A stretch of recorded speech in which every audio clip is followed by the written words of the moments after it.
Hello बच्चों, good morning to all of you and welcome to my another video lecture.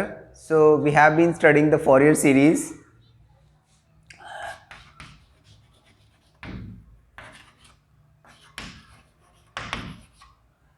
So in Fourier series we have learnt several things कि Fourier series है क्या basically एक periodic function जो है और तीन conditions को सेटिस्फाई करता है, single valued, finite valued, fix number of discontinuities.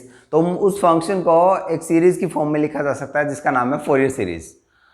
और हमने देखा कि जो पीरियडिसिटी है वो डिफाइन की जा सकती है from minus T to T, minus L to L, zero to T और जीरो टू टू पाई, और भी डिफरेंट फॉर्म्स पढ़ी हमने फोरियर सीरीज के लिए। तो एक और हमने माइनस एल टू एल के लिए पढ़ी थी फोरियर सीरीज, और उसके लिए हमने एक इंटीग्रल निकाला था जिसका नाम था Fourier integral. That was named as Fourier integral. ठीक, Fourier integral. Fourier integral basically क्या था, जो फोरियर सीरीज है उसके अंदर ही हमने उसके जो कॉफिशिएंट्स हैं उसको इवेलुएट करके from minus L to L उसको प्लग किया था। एंड जो फोरियर इंटीग्रल का जो फॉर्म था F of X equal to 1/2 pi integral minus infinity to infinity D T, फिर integral minus infinity to infinity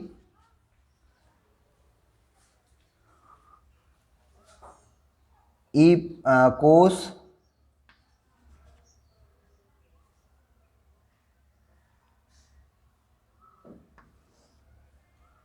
omega X minus T D omega, और इसमें एफ ऑफ टी भी है।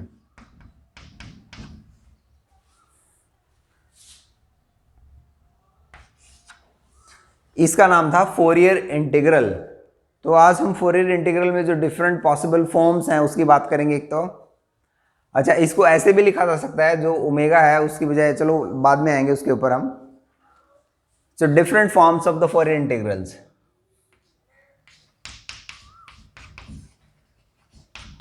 देखो इसमें क्या क्या पॉसिबिलिटी है।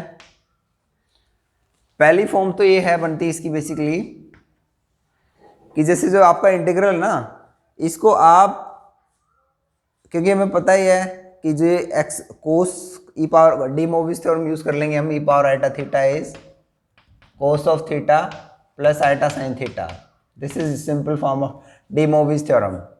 तो इसमें हमें पता ही है कि अगर देखो साइन टर्म तो है नहीं इसमें, ये जीरो है, तो मैं इसके लिए एक्सपोनेंट टर्म यूज कर सकता हूँ क्योंकि कोस टर्म ही है, ये हमारे लिए जीरो है इसके अंदर। तो एक फॉर्म तो इसका ये बन गया कि 1/2 पाई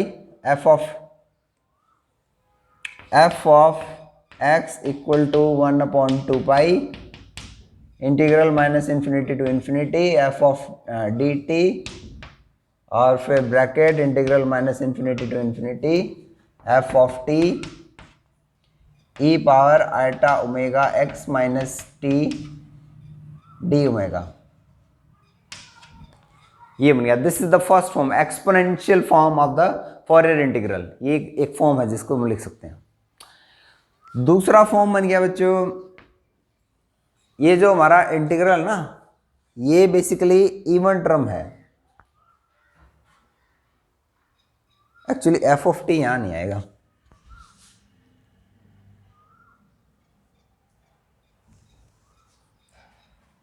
एफ ऑफ टी यहां ले लेते हैं हम।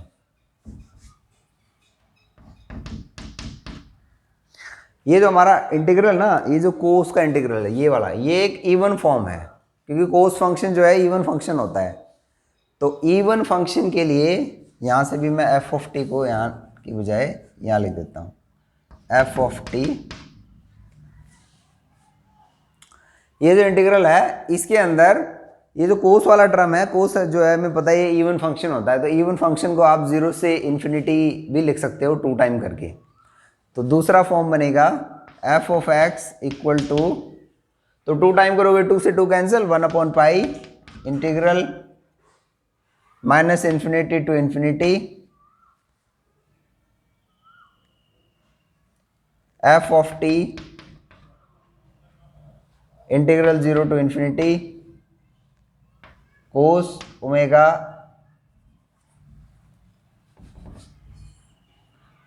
Omega X minus T D omega, यहाँ डी टी है। Because we know that this cosine function is an even function and we can write integral from 0 to infinity minus infinity to infinity equal to 2 times 2 से 2 cancel हो गया, यहाँ पे 1/2 पाई था, तो इसको this is called the second form of the Fourier integral. अच्छा, third form and fourth form पे भी आते हैं हम। थर्ड फॉर्म क्या है? बेसिकली ये जो आपका इंटीग्रल है cos omega X minus T D omega, इसको आप लिख सकते हो, ये कोस ए माइनस बी का फॉर्मूला बना लो आप इसमें। This let's say F of X जो है 1/2 pi integral minus infinity to infinity F of T D T, और ये ना इसको मैं कोस ए माइनस बी की फॉर्म में अगर एक्सपेंड करता हूं तो ये बन गया cos omega x into cos omega T plus sign omega X sine omega T. अब ये सारा खेल बेसिकली अगर मैं इंटीग्रेशन बाहर ही लिख देता हूँ सारे के सारे, minus infinity to infinity F of T, तो ये cos omega X minus T D omega, ये मान लीजिए लिख देते हैं हम। तो इस इंटीग्रल में ना ये जो फॉर्म है हमारा, इसको एक्स से एक्सपेंड कर सकते हैं कोस ए माइनस बी की फॉर्म में। तो अब देखो इसमें अगर इसको मैं इंटीग्रेट करता हूं तो मैं क्या कर सकता हूं इसमें, बेसिकली अगर मैं एफ ऑफ टी को डिफाइन करता हूं, फंक्शन जो है मेरा एफ ऑफ टी, अगर मेरा ऑड फंक्शन है तो ऑड फंक्शन के साथ मल्टीप्लाई करोगे तो क्या बचेगा, ऑड फंक्शन है इसके साथ मल्टीप्लाई करोगे तो साइन वाली टर्म्स बच जाएंगी, क्योंकि कोस तो इवन फंक्शन है और इवन फंक्शन का ऑड फंक्शन के साथ मल्टीप्लिकेशन, ऑड फंक्शन का इंटीग्रेशन 0 होता है, ये आपको पता ही है। तो मैं इसको लिख सकता हूं 1 अपॉन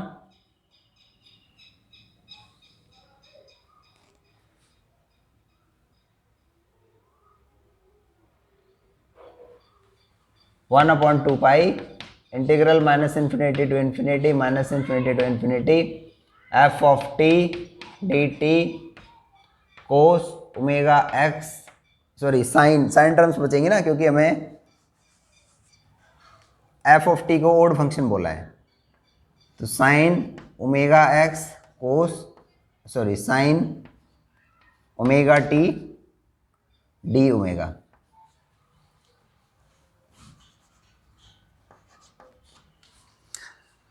तो ये एक फॉर्म है जिसका नाम है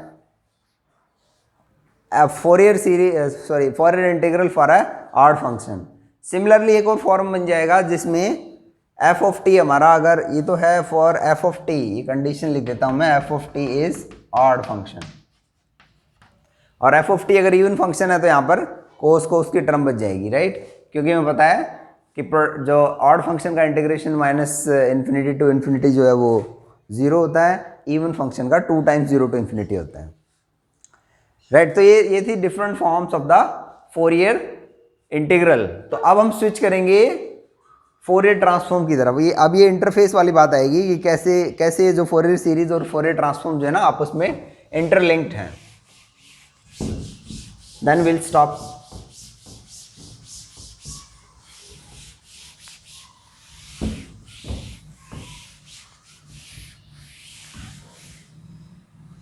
चलो इसको फोरियर इंटीग्रल को ना दोबारा से लिख लेते हैं।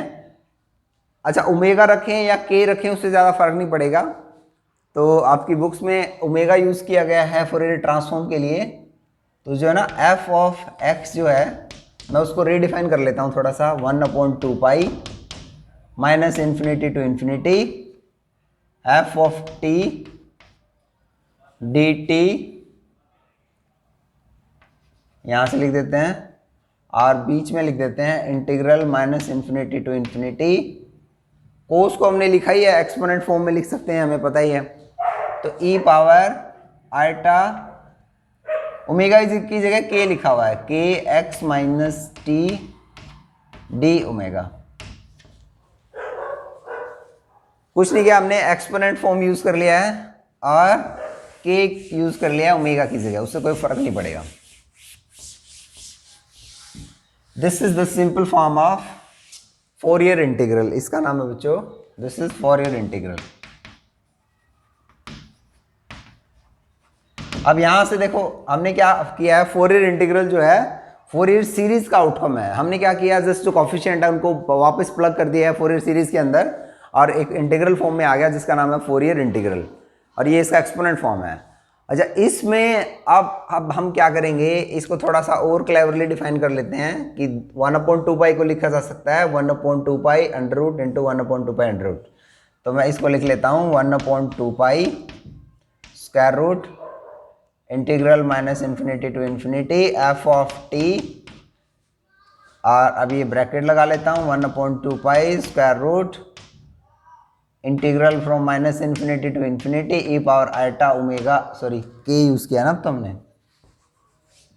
ई power K X minus T, यहाँ भी डी के आएगा, के यूज कर लिया ना ओमेगा की जगह, तो ये बन गया हमारा डी के और ये bracket and this is D T.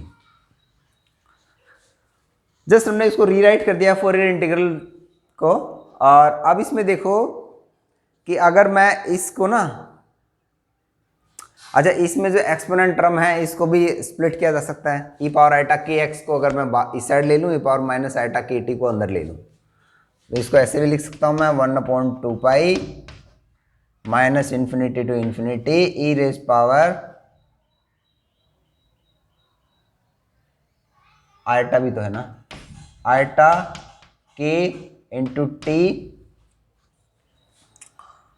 And then we have F of T भी है इसके साथ,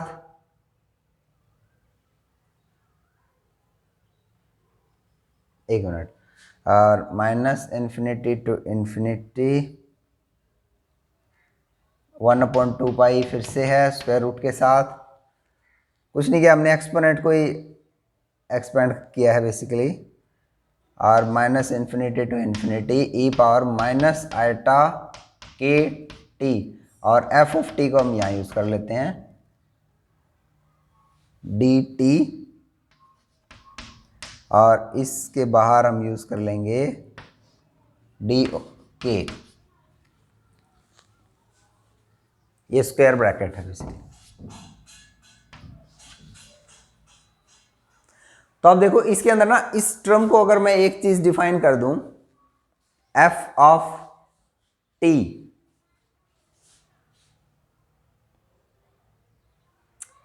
एफ ऑफ के डिफाइन कर देता हूं, चलो मैं एफ ऑफ के डिफाइन कर देता हूं मैं, F of K equal to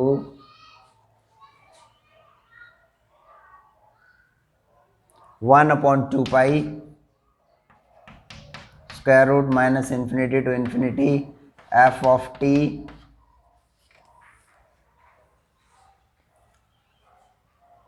और E power minus eta K T and D T.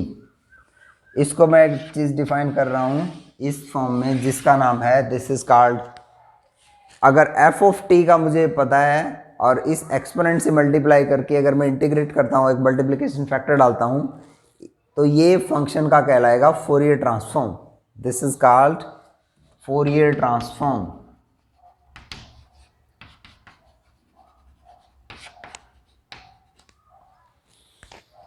और अगर इसको मैं वापस प्लग कर लेता हूँ इसी के अंदर, इसकी जगह लिख देता हूँ मैं ये वाली टर्म जो अभी अभी हमने डिफाइन किया है, एफ ऑफ के,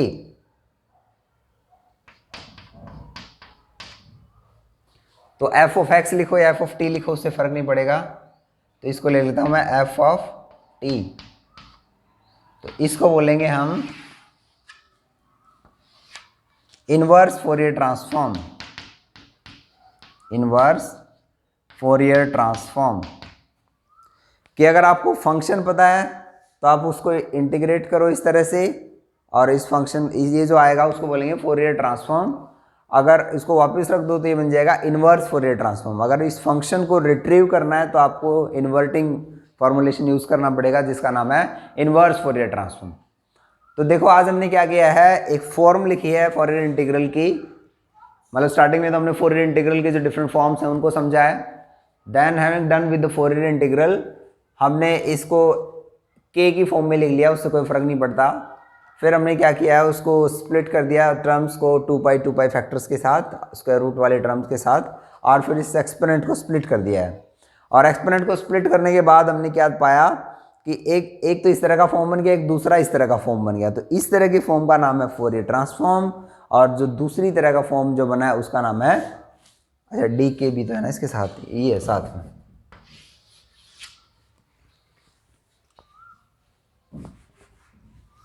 इसका नाम है इनवर्स फोरियर ट्रांसफॉर्म। तो जो फोरियर ट्रांसफॉर्म है वो बेसिकली मैथमेटिकल इंपॉर्टेंस तो उसका है ही, साथ के साथ कि आप किसी भी तरह के इंटीग्रल्स, मतलब स्पेशल टाइप के इंटीग्रल्स को ना फोरियर ट्रांसफॉर्म यूज़ करके आप इवेलुएट कर सकते हो। और जो फिजिक्स में, जो ऑप्टिक्स में इसका जो फोरियर ट्रांसफॉर्म का जो यूटिलिटी है, जो इसका इंपॉर्टेंस है, वो बेसिकली हम आएंगे उन चीज़ों के ऊपर भी, कि जैसे हमने ना वेव को एक जगह से दूसरी जगह पर भेजना है। हमारा काम जो है अल्टीमेटली यही रहता है कि आप एक स्टार्टिंग पॉइंट से, यहाँ से मान लीजिए आपने यहाँ तक आपने वेव को भेजना है, तो लाइट प्रोपेगेट करती है बेसिकली। तो बीच में अगर आपका डिफ्रैक्टिंग एलिमेंट अगर आ जाता है, तो डिफ्रैक्टिंग एलिमेंट से डिफ्रैक्शन इफेक्ट होता है। तो अब आप जो है, ये मान लीजिए बीच में आ गया diffracting element, single slit, double slit, कुछ भी आ गया, तो आप क्या करो, उस डिफ्रैक्टिंग एलिमेंट का फंक्शन लिख दो। और डिफ्रैक्टिंग एलिमेंट का जब फंक्शन लिख दोगे तो जो स्क्रीन के ऊपर जो आपको दिखेगा ना फंक्शन, वो ये आ जाएगा। बड़ा ही सिंपल प्रोसीजर है। आप क्या करो, फोरियर ट्रांसफॉर्म निकाल दो डिफ्रैक्शन को स्टडी करने के लिए। अगर आपके पास इंस्ट्रूमेंट है तो well and good, you can proceed it and you can get the diffraction effect. But अगर आपके पास इंस्ट्रूमेंट नहीं है तो भी आप उस फंक्शन को, जो आपका डिफ्रैक्टिंग एलिमेंट है, स्लिट है या सिंगल स्लिट है, डबल स्लिट है, डिफ्रैक्शन ग्रेटिंग है, तो उस चीज़ को आप लिख दो एक फंक्शन की फॉर्म में जिसका नाम है एफ ऑफ टी। और फिर उसका आप ये इंटीग्रेशन इवेलुएट करो विद दिस टर्म्स, जो आएगा उसका नाम है फोरियर ट्रांसफॉर्म, और जो ऑप्टिक्स में है उसके लिए है diffraction effect. So thank you very much for today. We'll have